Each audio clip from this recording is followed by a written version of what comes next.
झारखंड की हनक वाली आईएएस और सस्पेंडेड खान सचिव पूजा सिंघल के कनेक्शन कई लोगों से थे।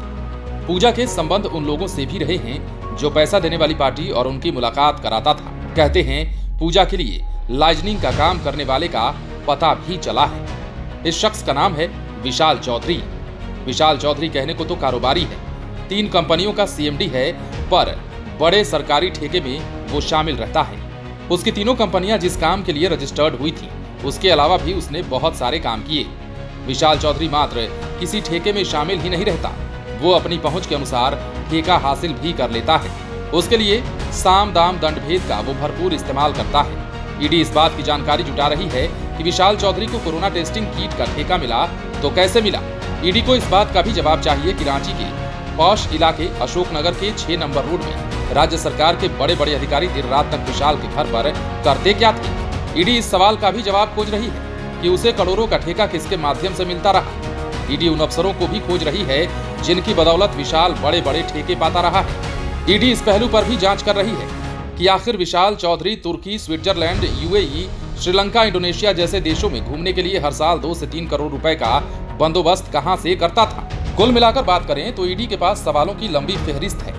इस सिलसिले में 24 मई को उसे ईडी कार्यालय में पूछताछ के लिए बुलाया गया था। कई घंटों की पूछताछ के बाद विशाल चौधरी को छोड़ दिया गया। ईडी ने विशाल से कहा कि उसे जब भी बुलाया जाए वो आए। इस पर विशाल ने अपनी सहमति भी दी है। ईडी ने जब 24 मई को विशाल के घर पर छापा मारा तो वो घर पर ही था। जैसे ही उसे भनक लगी कि ईडी के लोग आए हुए हैं तो उसने अपना फोन डस्टबिन में डाल दिया। कुछ कागजात भी उसने डस्टबिन में फेंके थे। ईडी ने आईफोन भी उठाया और दस्तावेज भी। ईडी ने जो दस्तावेज डस्टबिन से उठाए उनमें कई लोगों के नाम हैं और कई ट्रांजैक्शन का भी हवाला है जो विशाल के बैंक से अन्य लोगों को ट्रांसफर किया गया है। इनमें डिजिटल एविडेंस भी है। माना जा रहा है कि जो आईफोन ईडी अपने साथ ले गई है उसमें करोड़ों रुपए के ट्रांजैक्शन के डिजिटल एविडेंस हैं। जो कागजात ले गई है ईडी उसमें कम से कम 2 दर्जन आईएएस के नाम हैं जिनकी विशाल से सीधे बातचीत होती थी। इन कागजातों की छानबीन की जा रही है।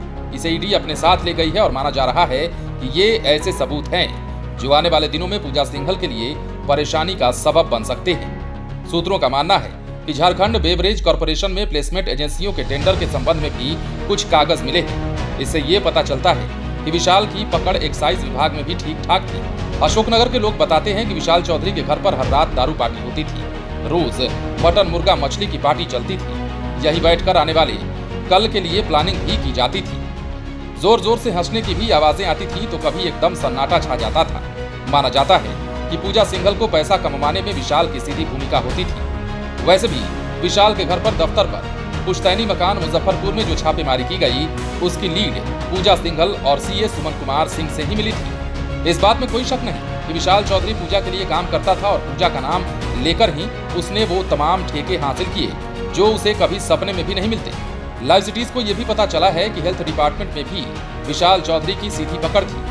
हेल्थ डिपार्टमेंट ही नहीं, सरकार में भी उसकी पहुंच थी। कोई ट्रांसफर पोस्टिंग का मामला होता था तो उसमें भी विशाल की पसंद नापसंदगी का ध्यान रखा जाता था। एक बार एक अफसर का ट्रांसफर बिना विशाल की जानकारी के हो गया तो विशाल ने आसमान सिर पर उठा लिया था। फिर उस ट्रांसफर को रद्द कर किसी और को ट्रांसफर किया गया था। बने रहें लाइव सिटीज के साथ। यदि आपने इस चैनल को सब्सक्राइब नहीं किया है तो सब्सक्राइब कर लीजिए ताकि हम आपको खबरों से अपडेट रख सकें।